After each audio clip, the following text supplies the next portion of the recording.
Hi, everybody. I'm Kathy Pooler. Welcome to Memoir Writer's Journey. I'm thrilled today to have Nancy Sharp here with us. Welcome, Nancy. Hi there. So great to have you. She's sitting on her sunny porch in Denver, Colorado, right? Yes, I am. It's lovely. Yeah. Drinking my cup of coffee. Oh, of course. Nancy is a keynote speaker who often speaks to large groups about her theme, which is bold living. She's the author of a stunning memoir, Both Sides Now, a true story about love, loss, and bold living. This memoir has received wonderful reviews. It's been described as elegant, heartbreaking, life affirming. I have read and reviewed Nancy's memoir. The links to my reviews are in the post. I found it to be a stunning tribute to the beauty of love and the resilience of the human spirit. So I'm anxious to get started to learn more about you writing the story, Nancy. Thank you very much. That was beautiful. Um, Both Sides Now is a very, very raw and personal story about loss and renewal. Can you describe what made you decide to write your story as a memoir?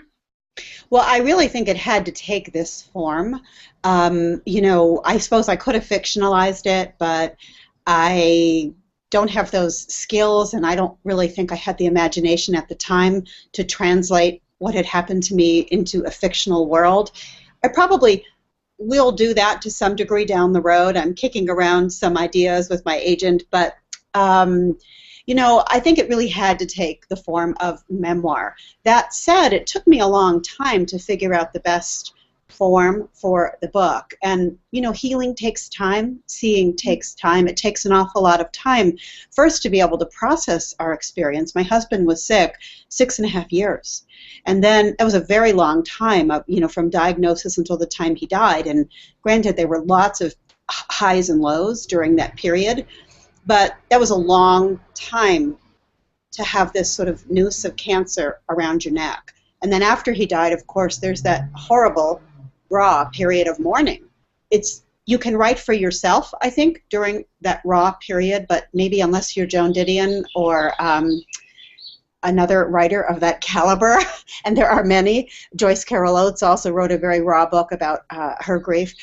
I couldn't do that. I needed space and time to be able to see for myself what moments to select, what scenes would really reinforce the story that I wanted to render. And on that note, this is my book, of course, and I wanted to point out that I learned that I had to write the book in fragments because, let me find a good example here.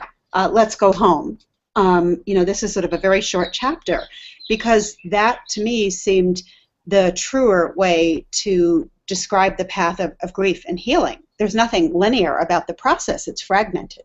Similarly, I found I needed a lot of white space to write and to be able to process my experience. And if I needed that, then certainly my readers were also going to need time to pause and reflect, because this is not just my story, it's everyone's story. Hmm. Yeah. Well, you've already answered my next few questions, but you might want to add a few more things. Sure. How long it took you to find your story? It took me, I would say, a good 3 years to figure out the format, the structure for the story, Mhm. um, and what I wanted to say exactly. I didn't, there was so much to say, and I knew I wasn't writing an autobiography, and that's, of course, very different than memoir. An autobiography is really everything at once, everything, all the details, and I did not have the energy nor the interest, nor do I think readers would have the interest in reading anything like that. So it really did take a good 3 years to be able to um, figure out the form it should take, moving away from those long chapters and sort of writing it very chronologically. It took time to be able to see that. And, I immersed myself in classes and and tried to broaden my worldview by reading a lot and by exposing myself to different things. And, eventually I saw intuitively the way I needed to write the book. And actually, I enrolled in a Master's of Fine Arts at Goucher College in their creative nonfiction program, which really helped me complete the book because I felt I needed the structure and the tutelage of a program to be able to do it the way I wanted to do it.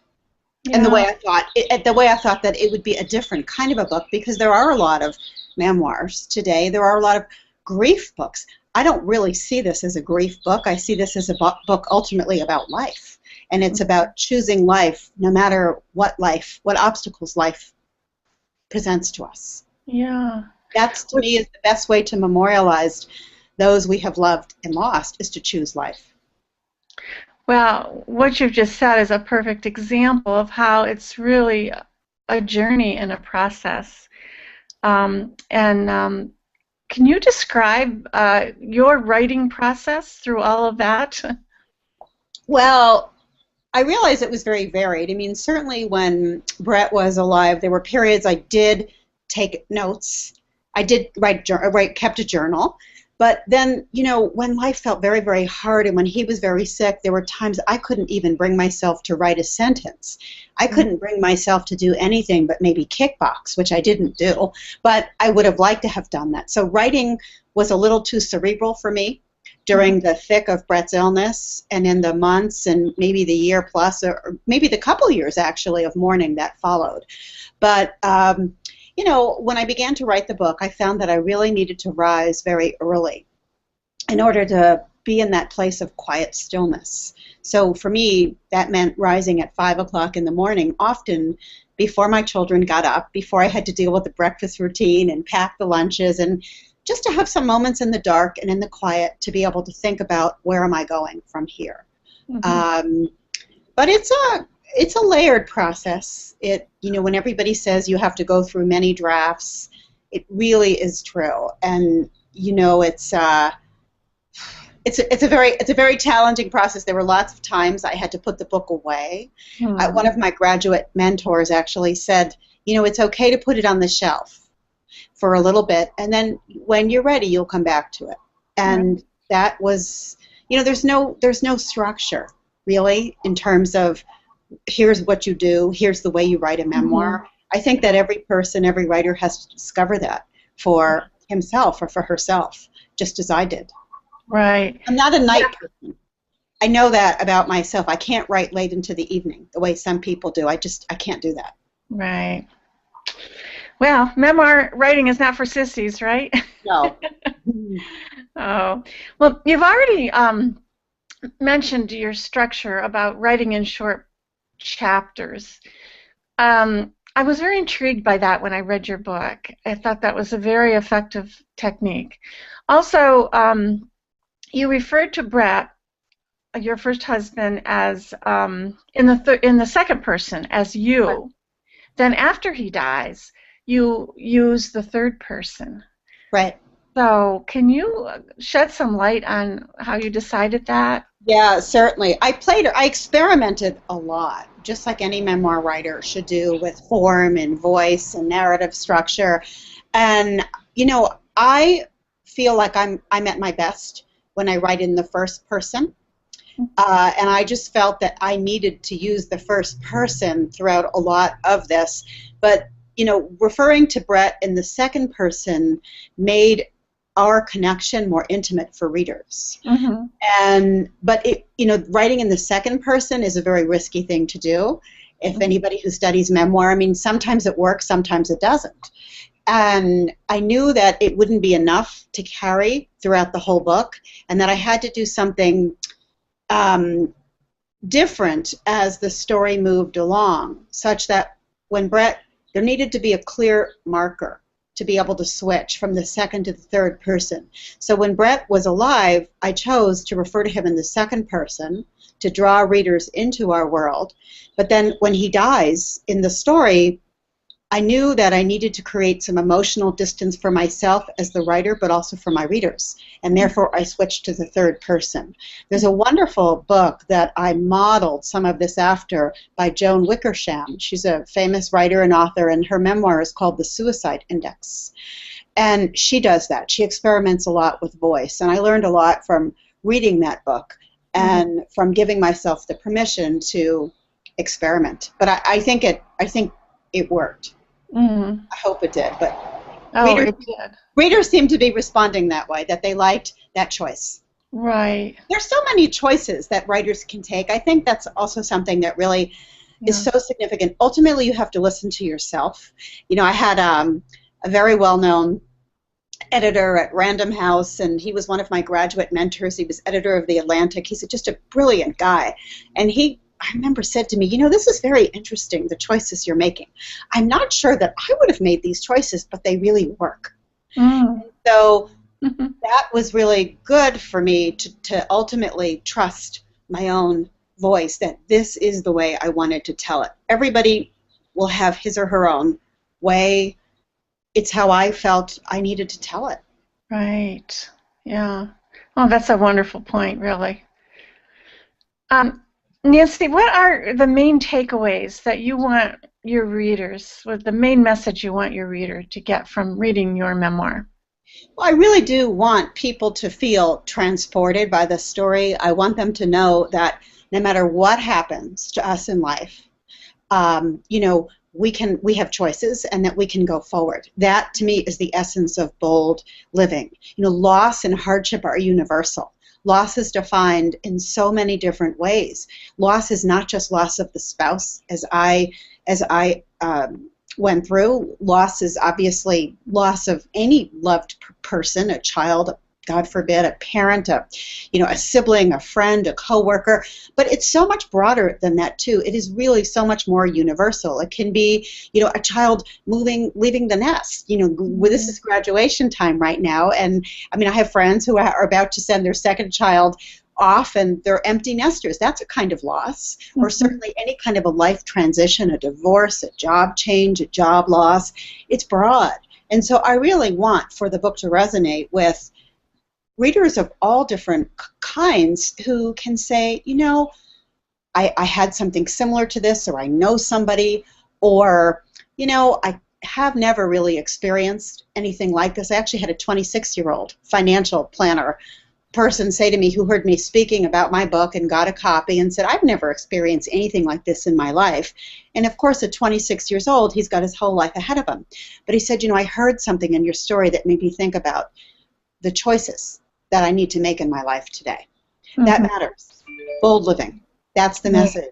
And, you may not think you have it. You have it. Everybody has the potential to live bold. And that, to me, does not redeem my husband's death in any way, but it makes it worth something if I can impart that gift that I have learned to cultivate to others. That's beautiful. Yeah. Nancy, can you describe your path to publication? Yeah, it started out very along the traditional trajectory. I have an agent, a literary agent in New York, who loved it and encouraged me to change some certain things and tweak others, and then we started sending it out. She started sending it out to a lot of the big houses and medium houses, people she thought would have an interest in this story, and, it was a real learning experience because the feedback she was getting was rather glorious. It was like they were the most beautiful rejections I've ever seen, let's put it that way. And so what I came to see and to learn very quickly is that just because an editor likes your book, even loves the writing and refers to the writing as lyrical and transcendent and is crying on the subway, and we got all these notes of people who were doing those things and couldn't put the book down. It does not necessarily mean that that book is going to be acquired just like that. It is a long, complex process, and there are so many factors involved that we aren't even aware of. So I learned that lesson very quickly. And I suppose that I had about 25 or 26 rejections, I think. and was feeling a little bit dispirited, which is to be expected, especially when when the reviews and when the comments were so glorious. It kind of didn't make sense. But again, there's a lot of extraneous factors to weigh.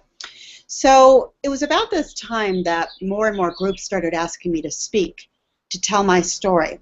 And I started to feel a little bit uncomfortable doing that in front of large groups without a book. And I realized, you know, this could be a very long process going the traditional route, and this book is done and it's ready to be released to the world. And maybe that's because I had lived with the story for a number of years also, and suddenly I didn't want to wait 2 years, 3 years to have the book be released. I knew that it could find a voice now because I was already being asked to speak and tell my story. And I have several friends who are professional speakers who said to me, you must own the rights to your story. This is an important story. I mean, a lot of people have joked this is a movie, the part about meeting my second husband who was also widowed and plucking him from a magazine. And, you know, you just never know. That's not why I wrote the book, obviously. But it is my story. And I started getting very, very strong, really forceful encouragement, obviously, to do it with an independent press, because that I should own the rights to the story. So one of my graduate mentors had a very important connection with a gentleman named Mitchell Kaplan, who is a longtime bookseller. He founded the Miami Book Fair International, which just celebrated its 30th year last year.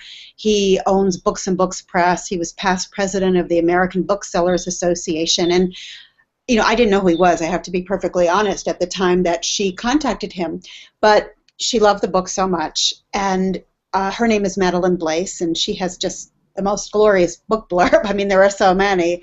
But she was a very important part of helping me complete the book, I have to say. So she contacted Mitchell, and we set up a time to meet and talk, and he wanted to put his publishing imprint behind it. So thus I went along the path of an independent press, Books and Books Press. So I have their imprint, but I own the rights. So you know, the book has really just been released in February. It's just starting, but I feel very good about it. It was well, the right thing for me. Your enthusiasm is contagious. Thank you. Oh, yeah. You've already shared some memoir writing tips throughout this interview, but is there anything else you'd like to share about writing a memoir? I think I would just really say it's so important to experiment. And to read so many different kinds of memoirs. Also, don't get bogged down by structure.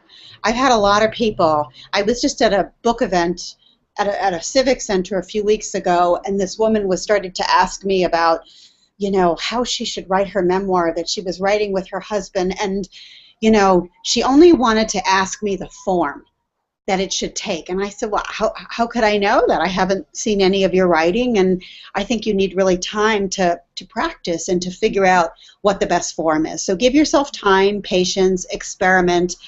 Ultimately, you have to listen to yourself. There are some people who I'm sure did not and will not like the use of the second person or could not relate to the short chapters.